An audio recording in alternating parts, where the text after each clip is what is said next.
Hello good morning everyone, मैं रितु मिश्रा और स्वागत है आपका मेरे न्यू ब्लॉग डिटेल शो में। तो आज मैं जा रही हूँ अपने मायके और ये है मेरा छोटा बेटा अंशु। तो मैं अंशु को पहली बार मायके लेके जा रही हूँ और ये है मेरा बड़ा बेटा रिंशु, जो कि अभी हम निकले थे तो गाड़ी में ही सो गया था। तो मैं यहाँ पे नहा धो के घर का सारा काम फिनिश करके जल्दी जल्दी से हम निकले थे क्योंकि ऑलरेडी बहुत लेट हो चुका था। तो घर पे मुझे वीडियो शूट करने का समय ही नहीं मिला दो बच्चों के बीच में घर का काम करने की वजह से। तो मैंने जाते समय रास्ते में थोड़ा सा वीडियो शूट कर लिया था।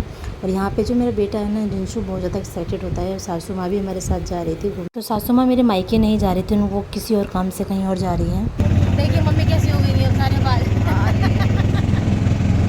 मम्मी को जाना था एंगेजमेंट में, तो रास्ता जो था मेरे मायके से होते हुए जा रहा था। तो मम्मी ने बोला कि तुम भी चलो मायके, तुमको मायके छोड़ते हुए मैं आगे निकल जाऊंगी। तो इसलिए मैं भी तैयार हो गई थी। तो कुछ जाने का मेरा प्लान ऐसा था नहीं मायके जाने का। ये जाते समय रास्ते का व्यू इतना अच्छा लग रहा था क्योंकि बारिश हुई थी तो जगह जगह पानी भरा हुआ था और बहुत अच्छा मौसम हो रखा था।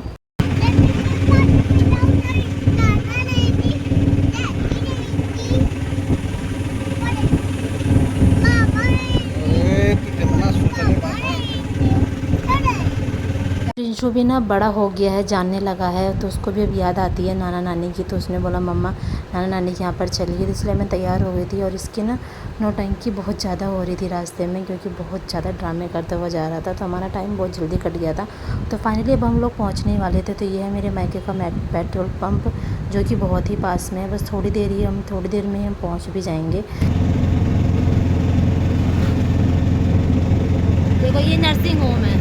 बस मायके पहुंचने वाले हैं और मायके जाते समय हमारे बीच में ही छोटा सा नर्सिंग होम पड़ता है। बहुत ही अच्छा है। यहाँ पे मैटरनिटी की सारी सुविधाएं हैं, यहाँ पे प्रेगनेंसी की भी और डिलीवरी भी होता है। तो फाइनली हमने टर्न ले लिया अपने मायके की तरफ। ये था मंदिर और ये सामने आप लोगों को मेरा घर दिख रहा होगा, तो सामने ही दिख रहा है। तो बस हम लोग पहुँच गए हैं फाइनली। कह रहे हैं आए हैं तो ऑटो से आए हैं। तो बस अब हम फाइनली घर आ ही गए हैं। तो मम्मी तो नहीं आएंगी, तो मम्मी गाड़ी में ही बैठी हैं। और मायके आने पे आना इतना अच्छा लगता है क्योंकि सब लोग ना आपके द्वार पे ही वेट करते हैं कि अभी कब आएंगे कब आएंगे। तो मम्मी शाम को फंक्शन में से लौटते हुए तब आएंगी मायके। तो मम्मी यहाँ पे ना सारे बाल मम्मी के ख़राब हो गए थे। तो मम्मी ने बोला मुझे कंघी और शीशा चाहिए। तो मैं जल्दी से घर के अंदर गई और मैं उनके लिए कंघी और शीशा ढूंढ के लेकर आई। लेकिन पर्स बहुत छोटा था ना, तो उसमें आ ही नहीं रहा था कंघी और शीशा। तो मैंने मम्मी से बोला मम्मी छोटा शीशा उसमें ऑलरेडी पहले से ही है, तो आप शीशा वापस कर दीजिए, कंघी आप उसमें एडजस्ट करके कहीं भी रख लीजिए। तो कंघी भी इतनी बड़ी थी ना, कंघी भी पर्स में आ नहीं रही थी। चलिए कंघी नहीं आ रहा, अभी आएंगी मम्मी। छोटी कंगी देखना पड़ेगा, बताई नहीं ढूंढ अरे मुझे क्या पता था मम्मी अचानक से कंघी मांगने लगी। मायके पहुंच के यहाँ की अलग ही स्वैग हो जाता है। तो बहुत अच्छा लग रहा था अपनी ही मिट्टी, मतलब जहाँ आप पले बड़े होते हैं, जहाँ आपका गांव या शहर जो भी रहता है वो अच्छा ही लगता है। जब भी आप आते हो कुछ एक अनेक यूनिक सा ही लगता है। चाहे आप अकेले आए चाहे अपने बच्चों के साथ आइए, तो वो एक्साइटमेंट दुगना हो जाता है। और यहाँ मम्मी जा रही हैं, तो मम्मी शाम को आएंगी जब हम लोगों को रिसीव करेंगे। और मैं मायके सिर्फ एक दिन के लिए ही आई हुई हूँ।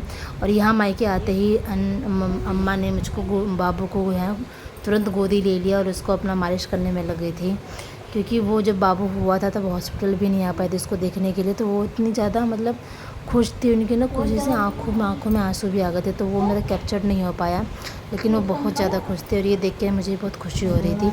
और उनको गोद में अपने बाबू को देख के ना मुझे मेरा बचपन याद आ गया था कि कभी मैं इनके गोद में ऐसे खेली थी और आज मेरा बेटा उनके गोद में ऐसे खेल रहा था। तो बहुत ही अच्छा लग रहा था ये पल। वो